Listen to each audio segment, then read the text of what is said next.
rabbi and presidents of the world.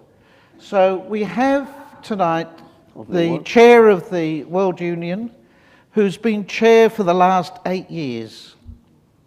8 years. Amazing. Unbelievable. Unbelievable.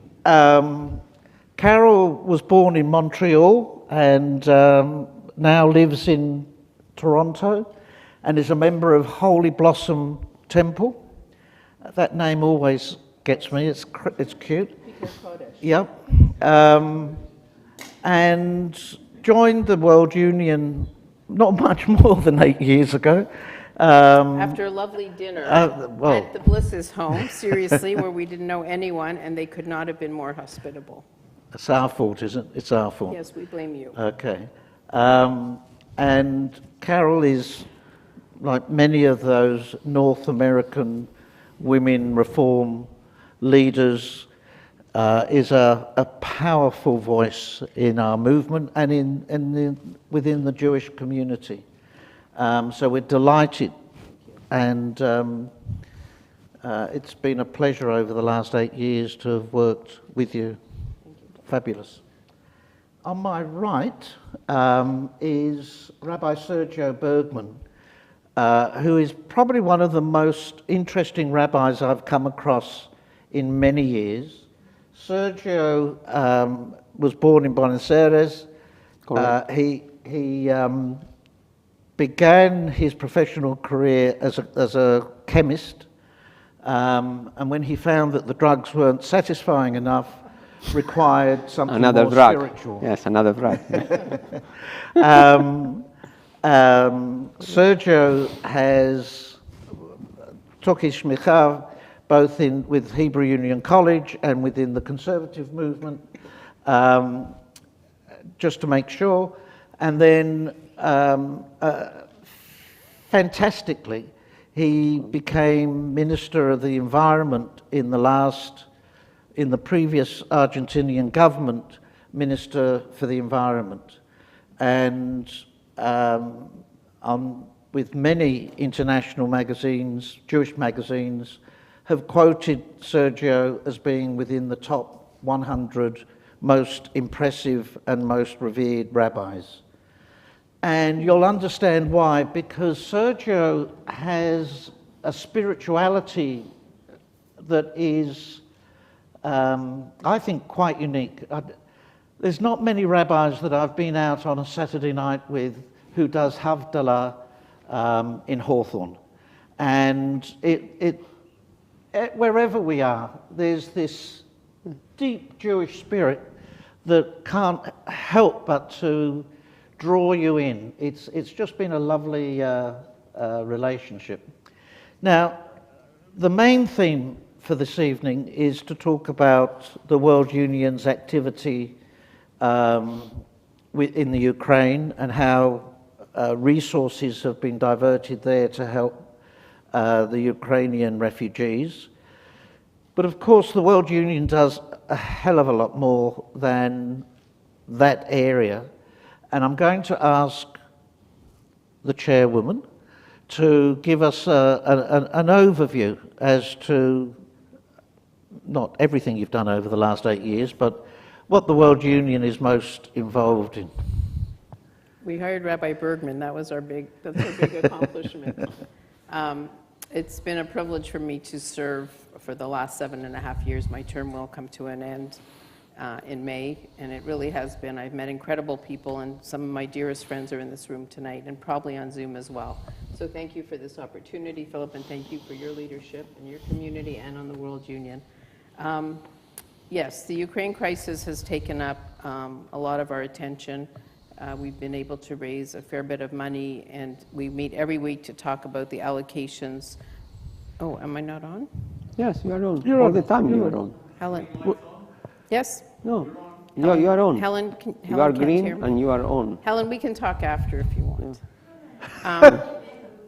So we've involved a lot of people in the committee, and you'll see there's a report, and Rabbi Bergman will discuss it as well. So that's been one of the things.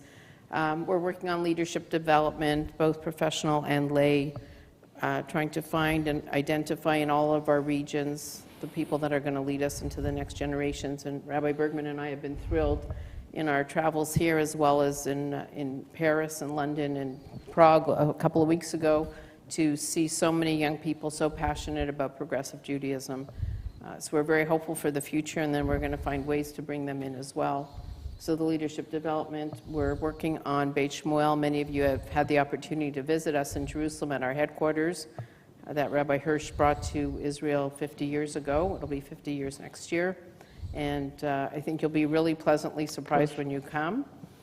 There's going to be a lot of refurbishment and rejuvenation, and we're very excited about the possibilities that affords us as well. Thank you. Sergio, do you want to give an overview as to what you see now and what you would like to see in the future? About? Anything you like. No, I mean, it might as well be about progressive Judaism, I suppose. Good. Thank you, Philip, for the introduction and also the kind words that you dedicate to me. It's clear that you are on the list of my friends. Also, it's clear that I have another list, but thank you so much for your accomplishment. And for me, it's an honor to share with all of you, and also to have the opportunity, like Carol said, to meet all of you. I feel here at home, not only because the jacaranda, that is the same trees that we have in Buenos Aires, and also to meet all of you, that they are a warm community. I also want to say that be here in TBI is also important for us, together with Carol, because we was aware about the challenge time that you have, and we want to congratulate the new leadership of TBI, taking the new stage. Also, Cantor Michael, and Michael, the chair, with all the group that is trying to keep alive the tradition and the roots and the values of this amazing community. I want also together with Carol, to thank Jocelyn and Rabbi Gary, to all the work, and also to all of you about the amazing biennial conference that we have the privilege to share. I think there are the kind of things that we can feel that we are in different parts around the world, but we are one. We are an extended family, and this is really, really important for all of us. I can say that this is the mission of the World Union, is to connect and to benchmark practices, challenges, and also crises. And this is the case. We are coming back to report all of you what we are trying to do in all this process, that, like the COVID crisis, that never we mind that will be 2.5 years. And also we are challenging, no? We say we overcome the crisis of COVID, but who knows? In the middle of the COVID of crisis, we have this crazy war. And when we start to face the challenging situation of our brothers and sisters in Ukraine, and also we need to be aware that we are talking about our brothers and sisters in Belarus and in Russia. Because it's not that they are in the wrong side. There are different kind of victims, no? Our brothers and sisters in our communities. In what we call FSU, former Soviet Union, that now we really don't want to call these countries former Soviet Union, because, well, you know, no one wants to be former. And now Soviet Union is very challenging because we have a crazy one, the new Amman, that is trying to build a new Soviet Union. That means that we need to respect the diversity of our country's communities. There are Russian-speaker communities. Also to realize, and now we will report about that a big number of Russian-speaker Jews are living right now in Germany. And when we are talking about the community of Russian speakers, we need to really to be aware about at least 5 countries that we are very active. That is for sure Russia, Belarus, Ukraine, Germany, and Israel. And also we have a global extended community of clergy, cantors and rabbis, that there are Russian speakers, that they are also building a network around all of our communities to face this kind of challenge. The formal final report of 22 is in process. We have a draft version.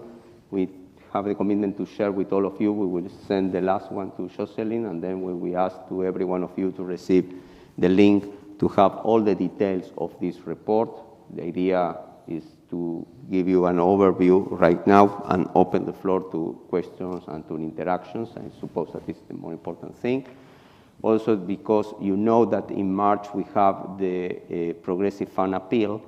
That was the reason that I visit you first. And when it comes, I say, this is the first time that I visit you, but not the last. And now, really, in this year, to came back is for me like coming back home. It's warm. Also to realize that we are moving on in different dimensions of your local community. Also, yesterday we visited with Carol the Netzer house that is here in Sefia, Bersheliach, and to realize that the youth is moving on with new ideas, new initiatives is what we show up, that we are a living community. What we can really share with all of you is what is the approach that we address in the crisis. We talk about the 4 R's: to rescue, to relieve, to resettlement, and to rebuild. And this is exactly the way that we strategize how to use the support and the funds that, with your generosity and a lot of friends that respond on time to face the crisis, we use it. The different kind of programs that we really addressed to rescue was in the moment that we start to be in contact with our brothers and sisters that they need to escape from our communities in the Ukraine, was to follow up people that we know. Because in the middle of this war, there are a lot of global organizations, international organizations, that they are more aligned with the expertise to help people in the middle of this crisis. And we don't have enough infrastructure and not money to cover all the things, but we have a responsibility about concrete, real people that we know from our communities, and in this way we start to try to immediately to help them to arrive to the border, to be in the safe side, and also to start to contact our communities around the borders to welcome them and to support them in the other side of the border. If you remember, at the beginning of the war, everyone that can really go out was challenging, people waiting in the border 2 days to cross over. But after the war, I suppose that was 2 months or 2 months and a half, only women and kids can really cross the borders, and the men that they are younger than 65, they have no permission to leave the country. And they also changed the strategy because more of the families, when we think about them, that we can help them to move on, to resettle, or to find a structural solution, they say, no, we don't really want to move on. We really want to stay and to wait, to come back, because also we have our family split. And this is another conversation, not for today, because we are not reporting about that, but the partnership and the coalition with the nationalist institution, the National Science Institution, the work of the Jewish Agency, and all the support of the Jewish community worldwide to really be on track of the opportunity of people moving to Israel in the Aliyah process. The numbers was not the numbers that we expected in the beginning. We supposed that would be a big number, and it's not because we failed in the Aliyah process. We understood that not all the families want to move to Israel, not all the families work together to move to a new life, and also the roots of the Ukraine people, so committed to the Ukraine identity. So committed to really stay there, to recover the sovereignty and the freedom of Ukraine. They have a commitment to come back. They want to come back home. And this is something that we, like progressive Jews, that we are Zionists, but also we are progressive. We need to respect, to treat refugees and people in crisis with dignity, and to back them to do what they want and not to move them to the place that we want. And this is challenging, but was exactly the values that we really respect and address in this difficult time. The relief was the second stage, and the relief for us is really to rebuild the sense of community. It's not only to give concrete things that is needed, but also to give spiritual support and to rebuild Jewish life. That means that we connect our rabbis and we send to them Russian Humashim and Sidurim, and we support all this stuff. You read the Sidurim? Did you read the Seders? In this time, we went to Warsaw and to Czech Republic and Germany to lead the Sedarim of Pesach. We support the Sedarim of Pesach and all the Pesach stuff in Israel with our communities and with the IMPJ. But we went with the European leadership to Warsaw and to Czech Republic and Germany to lead the Sedarim with the refugees. For me, it was really moving and emotional because I remember that, you know, that everyone wants to do something, no? And to be there. And you need to think if you can be useful there because you want to be, but if you don't speak the language and you really are in the middle of the problem, you are not part of the solution. But the Sedarim was for us really important to back our communities that they are receiving the Ukraine people. And the meaning of Seder, of Pesach, in this context.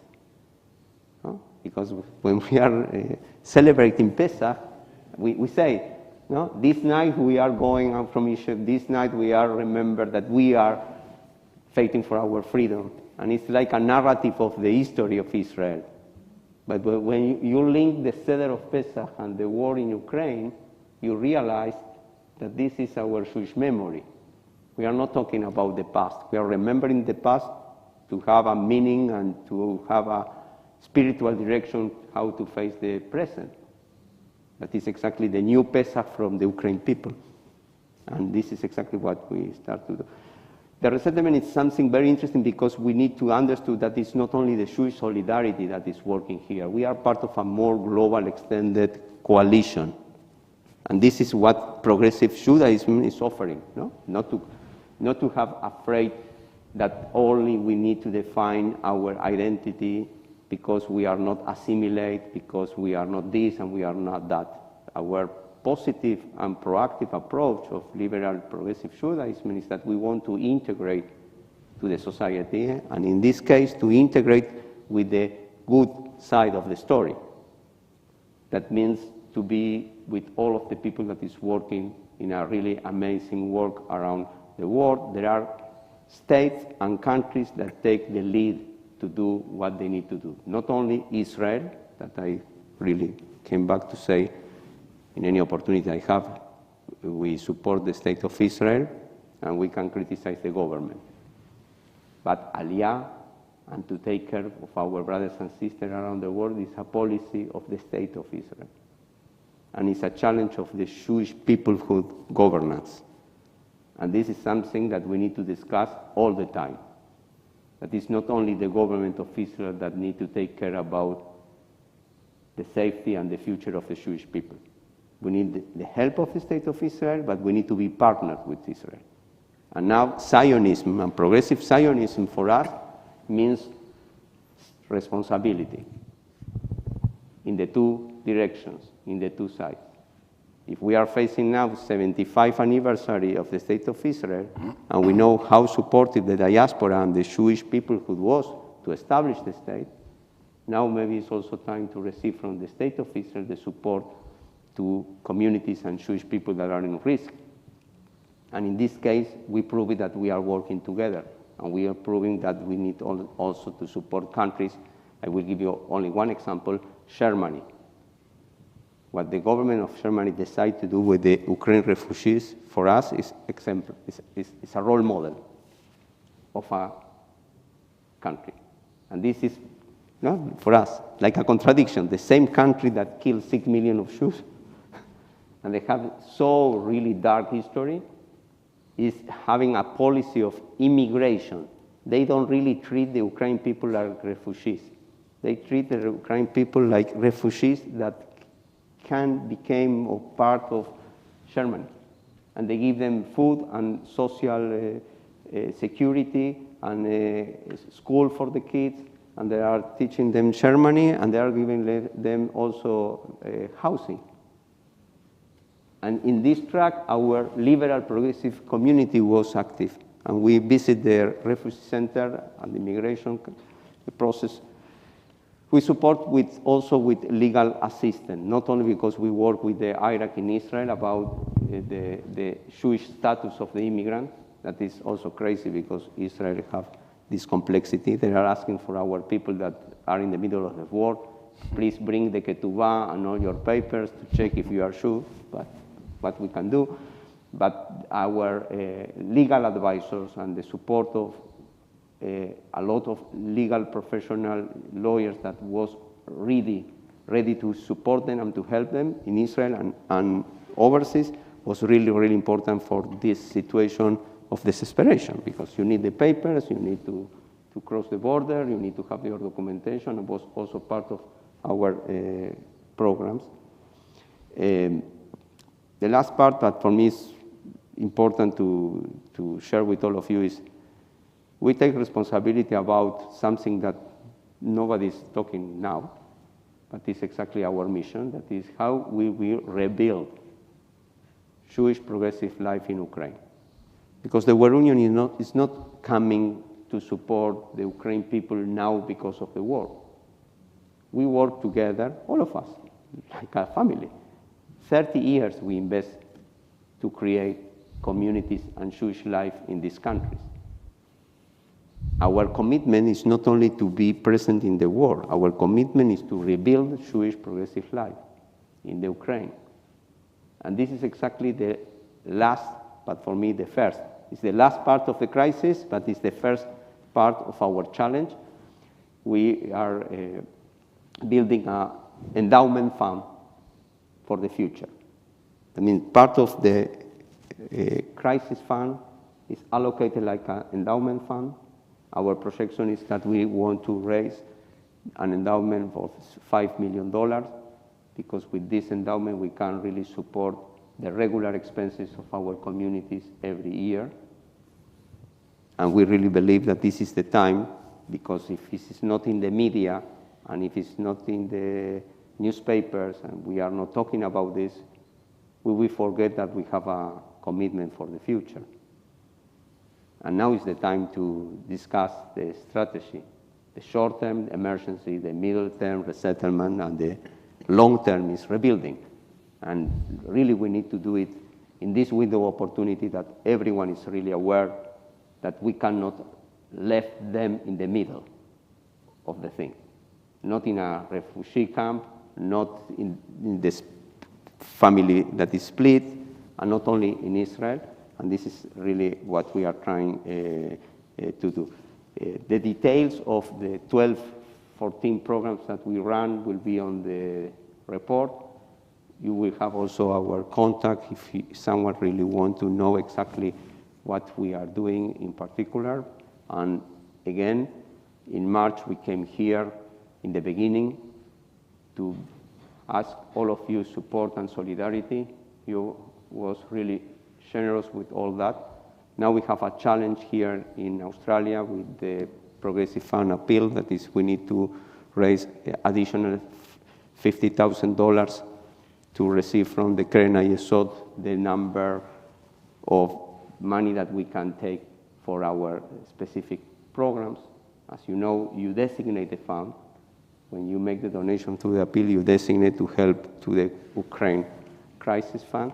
And for us, it's important not only to report, it's important to take over with you all the accountability about what we done, but also it's important for us to renew the commitment and what we need to keep going to do together. I can talk another hour, but I think that is enough. And that was only one question. Thank you. Oh, thank you.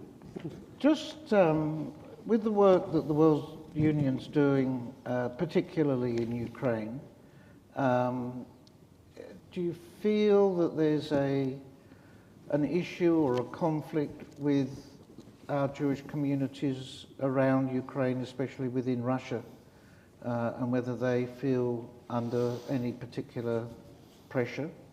There are. We can give you some examples. We have one of our rockstar rabbis in Minsk, that is Grisha Abramovich, that he's all the time on the media, and he's all the time on Facebook, and he's all the time on Zoom, but he needs to take care about what he's saying.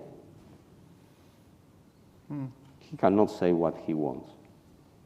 And in the beginning, we expect from our fellows in Russia and Belarus to say something, no? What is this crazy guy is doing, and we support our brother and sister in Ukraine, but you cannot do that. And week after week, we realize, because we're paying attention in the beginning only to the Ukraine people, that they are in war, and we realize that we cannot really lose in the context that they are also under oppression. And as you know, in the last 2 months, with not only the Jewish community, all the normal people in Russia, when they called all of them to the army, yes, they left the place, and now the numbers of Olim is higher from Belarus and Russia than Olim that are coming from Ukraine. And that means that you are right. This is really challenging for all of us. Now we recalibrate and say, no, we need to take care also about them. Maybe they are not in the risk that they are losing life. Also, when you meet the people, was my case in Pesach, or when you met in the refugees camps, they are telling you real stories about real things. And you get the dimension about the tragedy that we are talking about. They are not numbers. There are people telling us something that we can't really imagine, that 70 years after the Second War, we are doing exactly the same. Still trying to figure out how to get the Torah scrolls out safely out of the communities. Exactly. It was the case of Odessa, that we need to take the Sfarim, the Sifrei Torah, to a safe place. And also we need to pay to people that can really protect our people to take the Torah scroll. There are things that you never imagined that you need to do. Again. That means it's really sad. Also supporting, paying our staff in Belarus and Russia and getting money there, and how much money and wired money, and it's really making sure that they have enough food and food vouchers and all those things that they need for their daily existence. Very challenging. And we have an example of Beit Shalom in Barcelona. There are places that we never mind that they can really receive and support refugees. When I visit Warsaw and Germany and also the Czech Republic, I never know that we have 500 refugees, Ukrainian refugees in Barcelona. 500? Refugees. From the 500, you have 10% are Jewish families. Well, because the government of Catalonia offered to them to come and to receive support, and they go. And they are learning Spanish. You have Ukrainian people that are learning Germany, Ukrainian people that are learning Spanish. And they are in places that you never imagined, but this is what's happened. Some of them, when they have the opportunity to come back to Ukraine, Kiev is the example, they realize when they came back that they lose everything. Everything. They have nothing there. And then they came back to Barcelona. And now they are in Barcelona. Because the expectation was when the war allowed to them, you remember it was a window time of 1 month, 1 month and a half that Russia really done attack Kiev. And they came back home to say, okay, I'm coming back. We have nothing. And I remember the story of a very young woman that we met together with Sonia in Germany, that was a pianist. He had a very amazing white piano in his house. And they came back with the sister, and she asked the sister to use the smartphone and to make a video. because she came back to say goodbye to her piano. And the sister make the video with all the house bombing, with everything crashed, and she playing the piano, and then she closed the piano and she left. But you meet these people in person. It's not it's not in Facebook. It's people, real people, telling you story that we remember from what Gary said before, for the narrative of the survivors of the Shoah. There are the kind of story that we remember in a different proportion. I don't really want to put nothing in the same place, but for me it's really important how we can also teach to our kids and how we can become role models about what we are doing. I really believe that in the same way that I asked to sometime before my grandpas and my grandma, that they are survivors of the Shoah, that when they came to Argentina, how can be that no one made nothing? It was my natural question, no? And the war, what's happening this time? But if you really take a look what is going now, maybe you have the same risk for our kids and people asking us what we are doing now to help and to do something to stop this crazy thing. That we have a very sophisticated war that is so really trivial. We are coming back to something that we really believe that we overcome, no? And I think that we are in the same place. In the same place of Cain and Abel. And there was an interesting, certainly in the early days, of a halfway house in Poland, where, would you like to tell us about that? In Poland, the Poland people is for me similar like in Germany, no? The Poland people in the Second War, they were very, very friendly to the Nazis to help them. Now, they are in the opposite side. First of all, they are very afraid because they are in the limit. And they say, what's happened with Ukraine, maybe tomorrow it's happened with us. But the people on the street help the Ukrainian refugees. In Poland, came home, we can help you, if you need clothes, food, everything that you need, and also the government that they give, with the crisis in Poland in the economy, they give to them permission to work and also social support. And for us was really, really important that the Warsaw community and Beit Polska, we opened there in Warsaw a refugee center, and was the hub of operation for us. We have two in Germany and in Poland, and this is part for me of the tikkun, no? Of Poland and Germany to try to do something in the right direction. Amazing. Carol, you've probably visited most of the centres where progressive Judaism is thriving. Can you give us a little sketch of those areas that are doing something special or something different that we might learn something from? No? Okay. No. So, Let me think about it. Look, I think some of the challenges that we all face, and we've talked about that with some of you that we've had the privilege to meet with. The next generation of leadership, financial issues, fundraising, all those things are very common everywhere we go. But there is a tremendous sense of pride, and we see it here in this community. And I think Phyllis or Shireen told me today the number of Jews in Australia. You guys really punch above your weight, amazingly so. Such a strong and vibrant community. And I think for me, when I travel and I see that I see, for me in Toronto, when it's Shabbat coming and I need to get a chaletz, do I want sesame seed or raisin? And I see in other communities how hard people have to work to be Jewish, to lead meaningful, progressive Jewish lives. And I think that's what gives me the sense of pride and the sense of hope, and the commonality for all of us, that, as Rabbi Bergman says, we're all Jews by choice. We all choose to be Jewish. And however we do that as progressive Jews with our values and the things, inclusion, and all the things that are important to us, I usually see it all over wherever I travel, to varying degrees. And sometimes we allow for cultural differences, I know. And that's part of learning about the rest of your family, that we're not the same, we're different in many ways, but in our hearts we have very much that we share. Thank you. Let's open this to some questions or opinions. Do we have a... Yes, we do.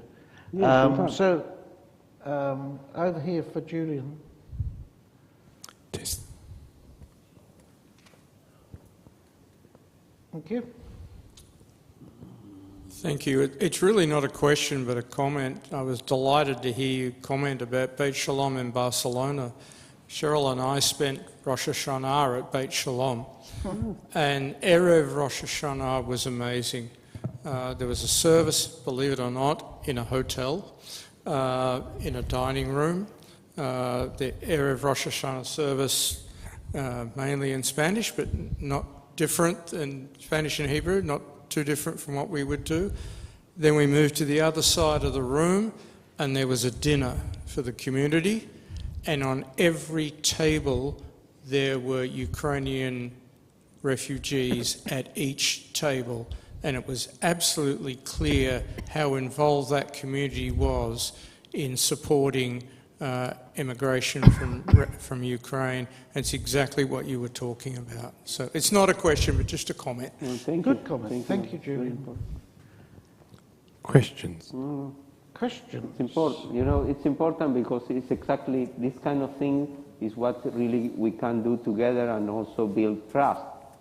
That means because it's not that you are sending money to somewhere and you don't know what's happening. This is the way that we can really close the circle. We come one day here in March and we ask. And now you realize that what we ask here to support them is something very concrete, in some concrete place with people, and you can touch it. And this is for us what really is our work. We are not really doing the work. You are doing the work, helping us to help the others. And this is for us the strength of the Jewish connection, that we are really working like a network. And we need to be, not only have the goodwill, we need to be efficient. It was one of the things that the committee discussed a lot. We recognized, as Rabbi said, we didn't have the people on the ground. So we worked with JIAS and HIAS and the Jewish Agency and the joint distribution and the ones that have raised millions and millions of dollars and have the networks to help get the money and the food and whatever the supplies were to the people that needed them. Mm-hmm. And also show to us the opportunity to explain in a very concrete way what is the mission of our organization. We are not the Red Cross. We are not the American Joint Distribution Committee. We are not HIAS. We are the World Union. That means that together with this very important mission, and this is also part that we need to learn between institutions, Right. no? About the overlapping, about the competition, not to ask to the same thing, to really show up collaboration and synergy, and to be really specific about what you are doing. For us, it's the continuity of progressive Jewish life. In the first move, to rescue life. But after that, we need to rebuild the continuity of our Jewish progressive approach, together with other movements, other Jewish people. It's not time to have discussion about streams, denominations, and who is right. It's time to be together and to help the other. That is what the Jewish tradition teaches. Sorry, Ellen. It's been very enlightening, and I would like to thank you both for your contribution this evening. My name is Helen Shardy.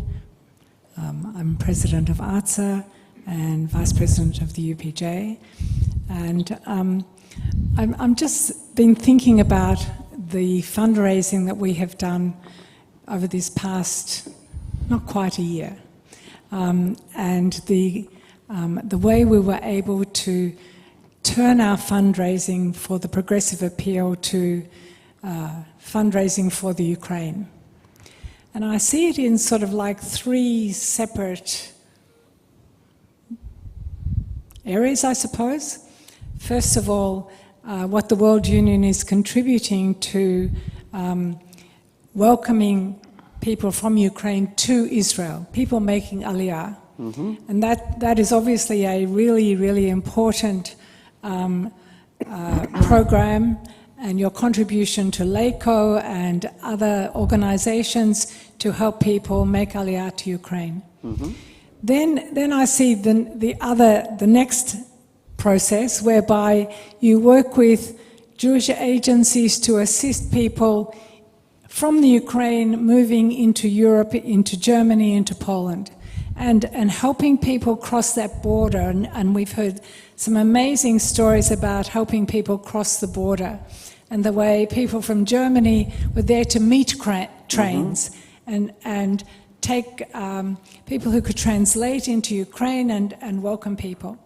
Then there's this third program or area that needs to be looked at, and that is to help rebuild Jewish communities, particularly progressive Jewish communities in Ukraine. Now, there are three separate areas.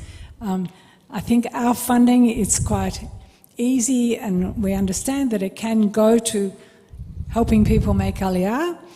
I'm not sure about the other two, because as you know, our progressive appeal goes through the UIA, and there's tax deductibility and all those things.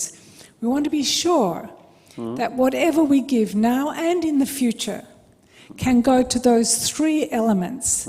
And the third element of rebuilding the progressive Jewish community in Ukraine, I think, is going to be very, very important. And I suppose my question is, do you have any idea at this stage? I mean, there's still a war, so obviously you don't have any real understanding of what could happen, except that. Do you understand the degree to which those progressive Jewish communities in Ukraine have been destroyed? Do you have any inkling or idea as to what it will take to rebuild those communities and help some people get back to their communities? So it's, I know, very complex, and probably not something you can answer in detail, but I think it's something we are all thinking about. Yeah. I think it's important to note first, and I know that Peter's here with us tonight as a journalist and as a member of TBI. I think, and Rabbi alluded to it, people barely talk about Ukraine anymore. In the beginning, there was a lot of hand-wringing and a lot of support, and what are we going to do? And I think given our social media and our attention span, it's diminishing, the interest and the attentiveness to it. So you're very right, Helen, that we will have to put in an extra effort, God willing, when the war is over, to help these people rebuild their communities. Only to explain from where we came to make a budget about the rebuilding process, we make a distinction about infrastructure, real estate, and what the country needs to rebuild. We need to be clear also about our expectation and scope. We cannot rebuild the Ukraine, and also we cannot rebuild what the war destroyed. And we need to wait when the end, but we are praying for the end, but there is no end. This is the problem, the real problem. We are talking now, and there are a lot of people dying. And we lose perspective about how we need really to work to raise funds and to think about them and to be patient and to be sensitive about when you are doing what. But our responsibility is to plan, and to be in advance in some master planning for the future. To match the window of opportunity of attention of our audience, and to be clear that we are not using this fund tomorrow because we need to use it in some time that is coming, we expect soon. But the number that we took is how much we need every month to run the communities in the Ukraine. That is exactly the work that the World is doing the last 30 years. We are raising money every year to support our communities that there are Russian-speaker communities. This is our work. Now what we are doing is saying, if we need to support the day-by-day activities of our communities in the Ukraine, thanks God this time is coming and the end of the war, We know that $250,000 a year we need to support our people on the ground. This is the number. Because of that, we project $5 million to the endowment. We don't know the stock market, how we in the next year, and also we have an investment committee. It's not that we are running this. We have an independent investment committee in the World Union. This is a group of people that there are people that are volunteers that are helping us, but they are experts in investment. Not Carol, not me, not the management committee can take this kind of responsibility, how you invest an endowment. We need really professional support. But more or less, in the last 20 years, the endowments that we lead and run is far away, close to 4%. And then we say, if we raise an endowment that is not for regular expenses, it's not money that we can use. The opposite is money that is with a designation that is an endowment for support the Ukraine activities in progressive Jewish life. And then it's the number that we take. But in addition, if we need to rebuild or we need to do something about real estate, this stuff is not in this projection. We cannot say nothing now about that. But we are really concerned about the timing. If we will go out in 2, 3, 4 months or in a year to ask to all of our network that we need $5 million to start to rebuild Ukraine, we will be late. We want to be really accurate today, what we really know that day by day we need to support in the Jewish life in the progressive communities there. So It's interesting actually because for the first 10 years of the UIA Progressive Appeal, the vast majority of that money went to supporting and developing communities in the FSU. Correct. So we're coming round in a full circle. And a lot of those congregations and communities through Russia and Ukraine and elsewhere was Australian UIA money. And here you are 100% aligned with the conditions or regulations for the tax deduction and refugees, and we are talking about refugees. Exactly what you are really allowed to use for the tax deduction. May I just ask, I don't know which of you want to answer, this fund that you're, an endowment fund are you calling it, or a fund? How much do you have in the fund now, and how would people from Australia be able to contribute to that fund?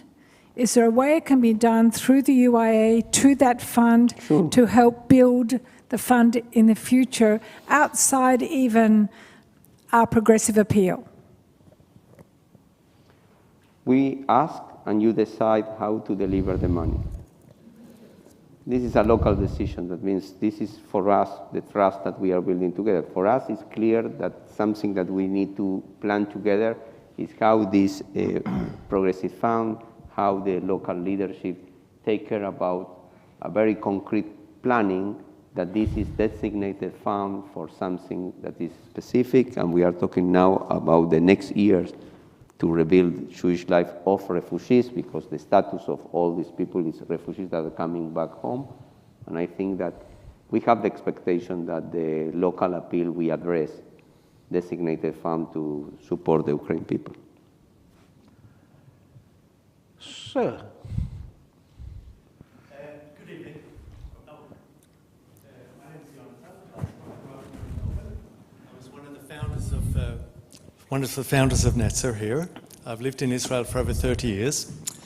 And a little known fact that I want to share with you this evening might give you extra pride as Australian progressive Jews in this enterprise of progressive Jewish life in the former Soviet Union. And the little known fact is the following. 29 years ago, and I know it was 29 years ago because my wife, Helen, who's also Melbourne born and was also in Netzer here, was pregnant with our second child, Amir, who's now 29. And I was asked, at that time the education director of Netzer Olamי, the youth wing of the World Union. And Dick Hirsch called me into his office and said, Jonathan, we've started operations in the former Soviet Union. I want you to go over and run the first summer camp in the former Soviet Union. Yeah. And I'm a Melbourne boy. And I went in many ways with all of the values and the know-how and the experience that I had gained here, growing up here, being one of the founders of Netzer and filling various positions in Netzer here, including the first federal muskeer of Netzer. And I said to Dick Hirsch, I'll go.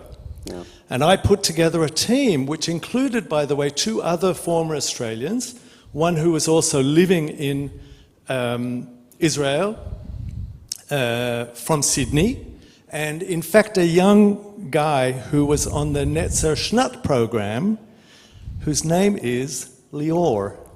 And if any of you follow Australian pop music, you kind of know who that is. And I invited Lior, who was on the year program, to join my team as we went over to the Ukraine, and we ran the first summer camp for the World Union and Netzer in Lvov, which is a small town on the western border of the Ukraine.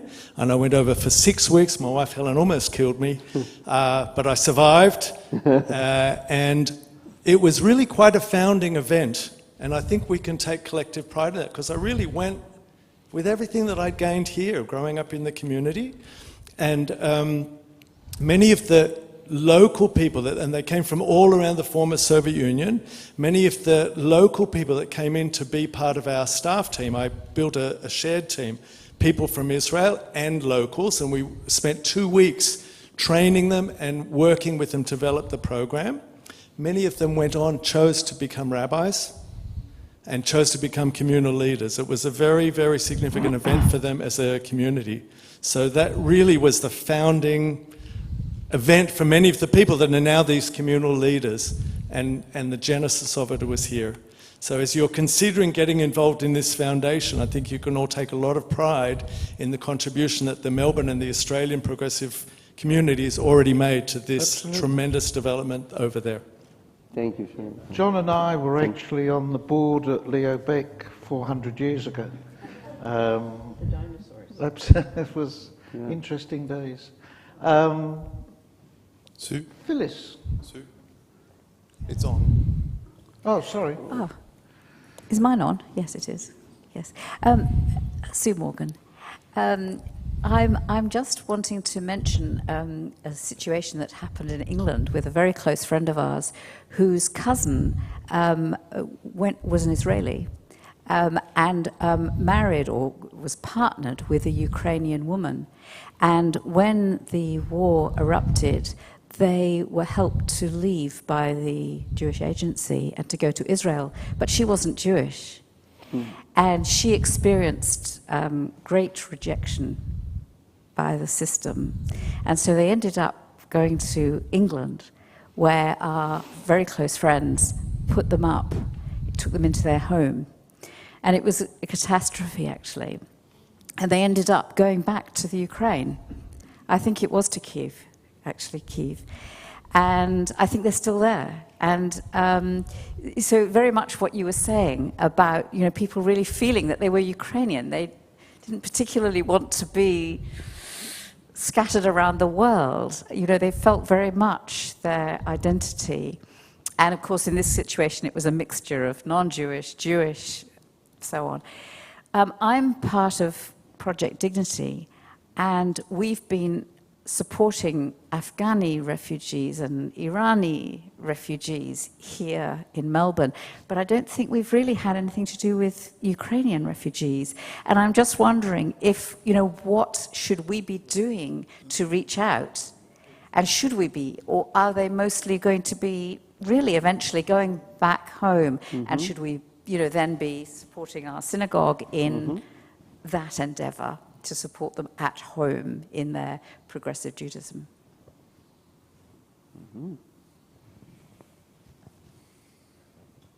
I think one of the challenges is it depends on the governments. Governments have regulations about immigration and stuff. So I know in Canada we do have some that have come in, but it has to work through the channels. And as Rabbi said, that's why the legal aid we've been able to provide is so helpful, because it can be a bureaucratic nightmare. So I would check with your authorities and whoever's being elected on Saturday and wherever. And you need to check how you vote. I just wanted to ask Cantor Laloum. I seem to recollect that during your studies you were also running Pesach or Hagim services. Can you tell us where that was? Yeah, I had 3 visits. So I visited, it's okay, I've got a lapel mic, thank you. But I had three visits, if I remember correctly, to both Russia and White Russia outside of Minsk.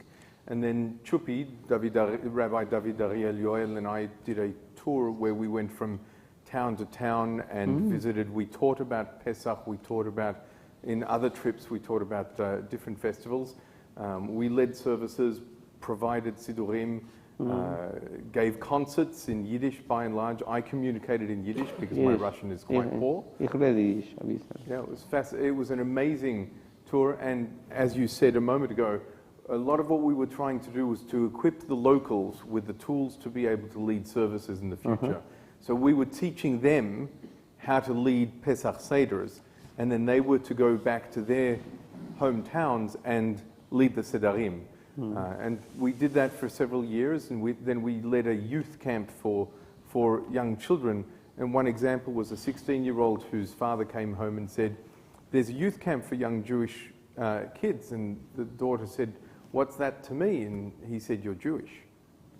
That was the first time she discovered she was Jewish. She attended the camp, was inspired, and became a leader of the community in the future. Very, very powerful stories. My name is Jim Singler, and I really want to take you to a slightly different area. I'm conscious that we've recently had elections in Israel, and there has been a significant change in government and profile, and I'm wondering, and it appears to me that there may be an existential challenge to progressive Judaism in and out of Israel as a result of the change of government. I wondered if you wanted to make any comments about those things. You're the politician. No, but Carol is my leader. We can talk about the statement that, no? You don't want? No? Israeli politics is very frustrating for me. Like you say here, easy. It's easy, yeah. It's not easy. And it is, I thank you for raising it because we talked a lot about it in Sydney over the weekend. There's tremendous concern, and Yair Lutstein, the chair of the IMPJ, was with us, talked a little bit about it as well. And I guess his takeaway was despair is not a work plan. So we need to come up with concrete ways to deal with what's going to be done. We share a statement, the World Union, about our concern addressed to Netanyahu, asking him to take care about how you can win, but you don't need really to destroy. And this is the risk. That means we are not asking him to support us because it's silly. Because also he's working very hard to support himself, not necessarily the state of Israel. But this is part of the politics that we need to respect because this is democracy in Israel. But our concern is, again, we issue a statement to be clear that we are hoping to make something that not take in the new government fundamentalist approach that we can be shamed like Jewish people around the world and not only in Israel about these extreme positions. But this is a request, it's an aspiration, it's a lobby, what you want, you can say. But also in the end of the discussion, if Israel is only for Israelis or Israel is for the Jewish people. This is for me the question. And not because there is not a recognition of the sovereignty and the duties of the Israelis to make his own decision about the government. But the dialogue between the government and the state is something that the Jewish peoplehood needs to be part of the conversation. But, not for today, but you need to redesign everything because the governance of the Jewish peoplehood is in crisis. the national institutions, the way that we choose, the way that we use the money, the way that we make decisions, the way that everything is built, make a revision.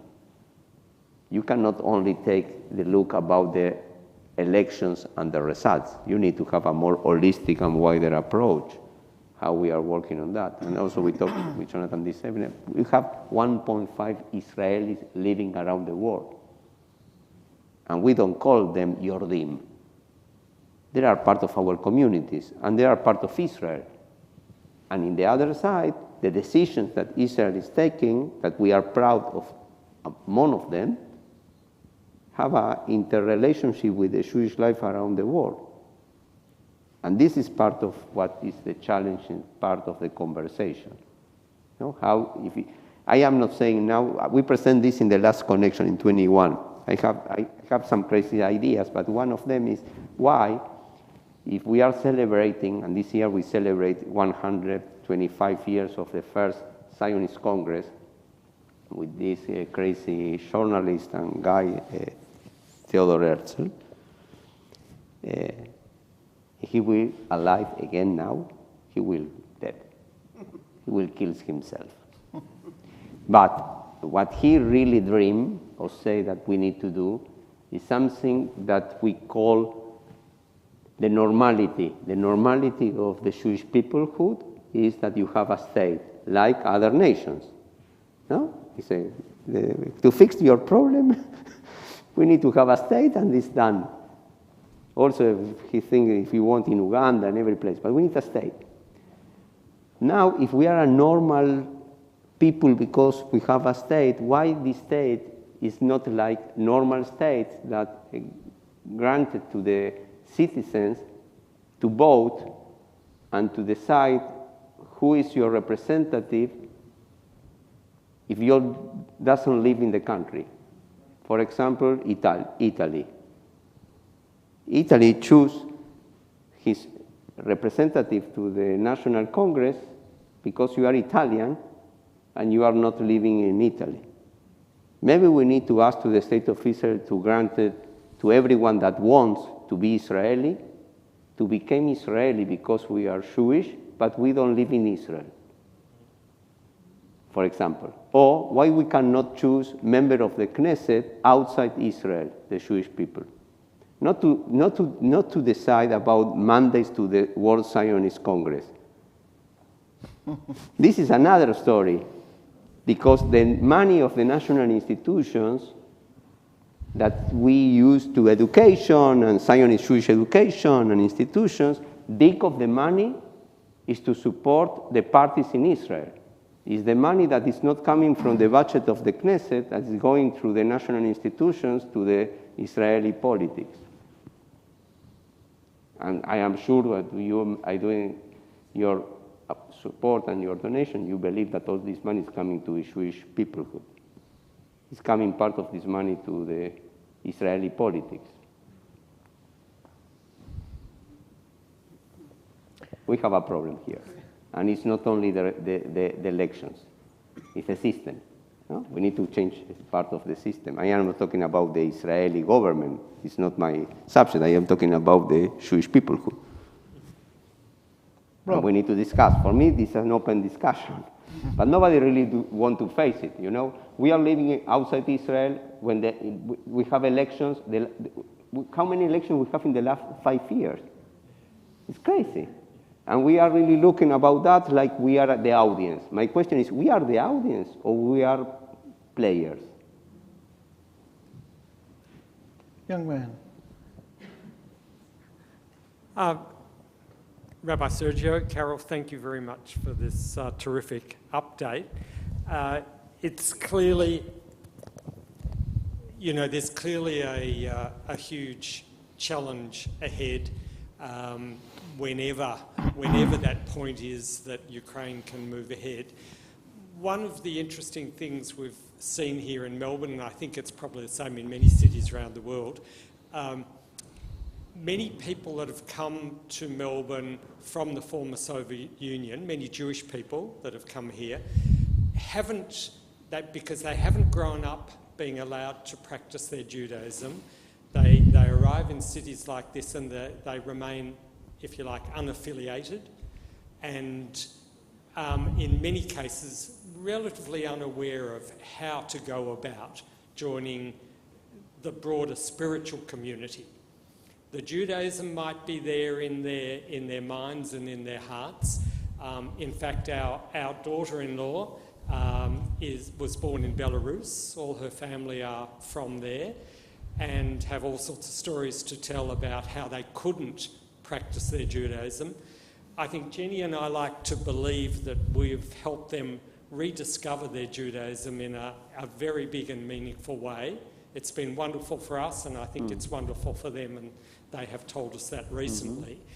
So my question is, thinking about Ukraine and the Jews in Ukraine, how many do we, presumably there were some that were already affiliated with progressive Judaism. There are probably a huge number that aren't affiliated in any way. How are we going to reach them? Does this present a huge opportunity for progressive Judaism?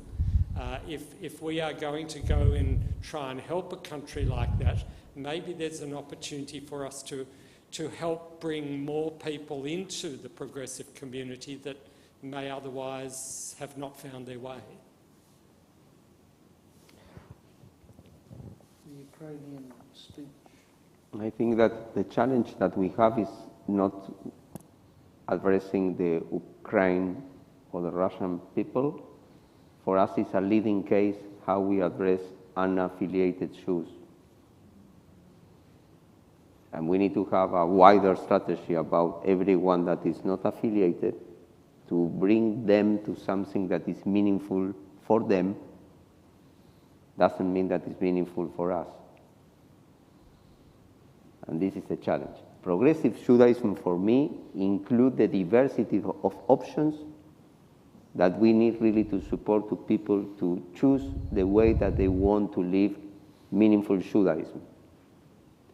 Maybe we need to be more open-minded about inviting them to do what we done in our communities. It's good, but maybe they don't like this. Maybe they like something else. And the opportunity for us, because we are progressive, because if we are reformodoxy, that is sometimes what we are sure that the way to be progressive is the way that we practice progressive Judaism in our institution. We offer that, but maybe they take it or maybe they don't want to take it. And this is the case, I will give you an example about Russian speaker communities, for example, in Israel. They really take the Israeli identity because they are in Israel. And how Jewish is this identity is an open question. Because they really believe and they feel that they are really Jewish because they are Israelis. I am not saying that it's wrong when it's correct. I am only bringing the fact. But this is possible only in Israel. In our communities, we need to offer to them something that fits with them, doesn't mean that fits with us. And this is the challenge for me for our communities, is really to offer what we are doing to our people, that we are really comfortable. I want to pray, I want to go to Shabbat, this is the service that I like, and all the opportunities. But maybe if I find out new people that want to do something else, and they can really take it like a welcoming approach of the community, because you are creating, you are innovating, you are really more flexible to welcome them, maybe we can be an option. I am not saying that is 100% the solution. I am saying that the fact that we are offering, and the challenge is Ukrainian and Russian speakers, or the challenge also is the young generation, because it's the same challenge. We have different cultural approaches, ages, and this is what we need really to think. I saw here an opportunity and not only a challenge. We have here an opportunity. We'll take one more question. One more, okay. Okay, we won't take one more question. You'll read about it in the Jewish News tomorrow, and if you think something's impossible, last night's Zionism Victoria annual general meeting, the guest speaker was the ambassador from the Emirates, and who spoke glowingly of his love of Israel and Jews. It was the most extraordinary evening, because you would never have imagined this just 2 or 3 years ago. It was really one out the bag. And our good Jewish News correspondent will reveal all tomorrow. Peter, you have word. Sorry, did you want to say something? I did. You did? I did. About 8 years ago, I remember a dinner at your place, Philip, where Carol and her lovely husband Jay were guests, and I think you and I spent a lot of the evening talking Carol into taking on the position in the World Union.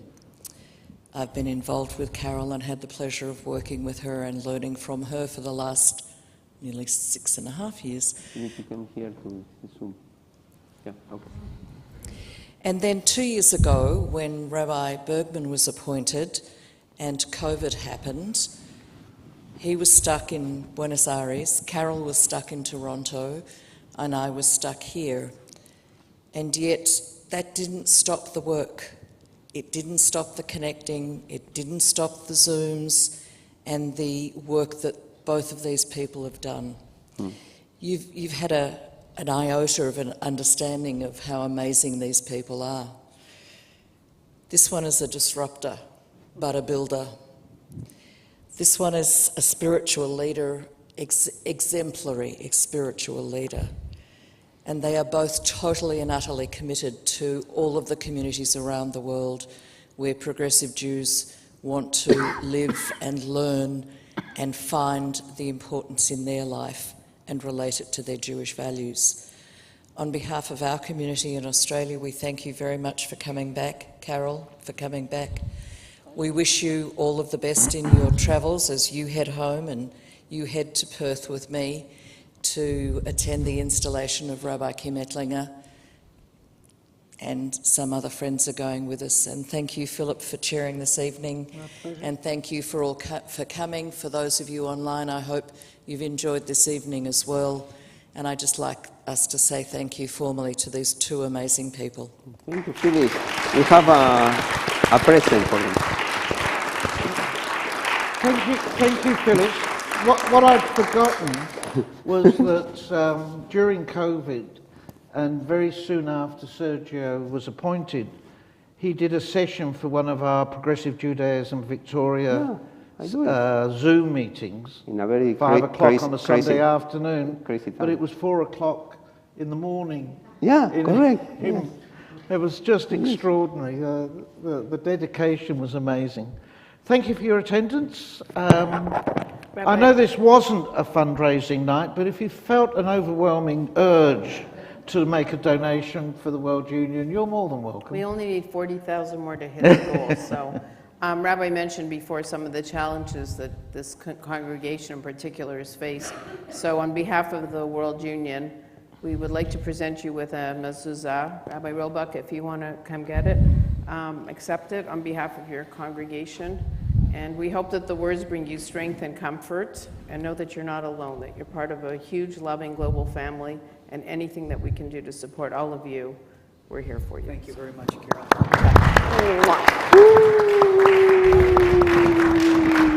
We have one of these in our home, and it works beautifully.